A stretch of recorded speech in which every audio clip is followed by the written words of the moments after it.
Gaza, un nom de destruction, de mort et de désespoir.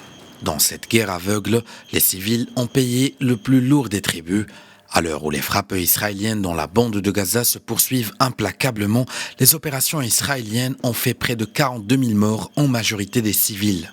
Selon les chiffres du ministère de la Santé de la bande de Gaza, plus de 14 000 enfants sont morts dans le territoire palestinien entre octobre et le début du mois de mai. Un bilan humain effroyable, et ce sans que l'objectif affiché par Israël, soit l'éradication du Hamas et la libération des otages, ait été atteint. Faute d'accord de cessez-le-feu, toujours introuvable, le sort des 2,3 millions de Palestiniens prisonniers dont la petite enclave est à pleurer.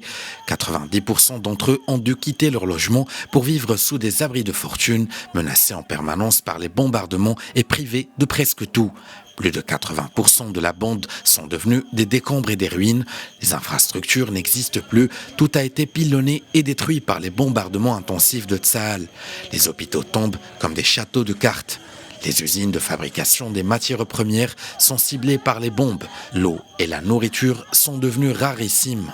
Un an après, il n'y a plus de route à Gaza, comme il n'y a plus de commerce, ni aucune activité lucrative.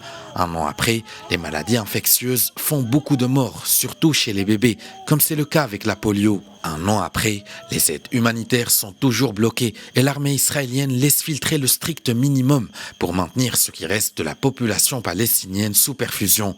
Un an après, le budget de l'armée israélienne a presque doublé, avec des aides conséquentes de la part de Washington, Paris, Berlin, Londres, les pays scandinaves, les Pays-Bas, la Belgique et presque la totalité de l'Union européenne, sans compter les pays de l'Europe de l'Est, le Canada, l'Australie et la Nouvelle-Zélande. De plus, Tsahal a déclaré déployer des troupes supplémentaires dans les environs de la bande à la veille du premier anniversaire de l'attaque du Hamas. Aussi, pour demander liberté et justice pour les Palestiniens, à Rabat, Londres, Paris, Caracas, Washington ou encore au Cap, des dizaines de milliers de personnes ont manifesté samedi et dimanche leur soutien aux Palestiniens de Gaza, mais aussi au Liban. Des manifestations ont également rassemblé plusieurs milliers de personnes dans une soixantaine de villes de Turquie, dont Istanbul, Ankara, Zonguldak et Erzurum.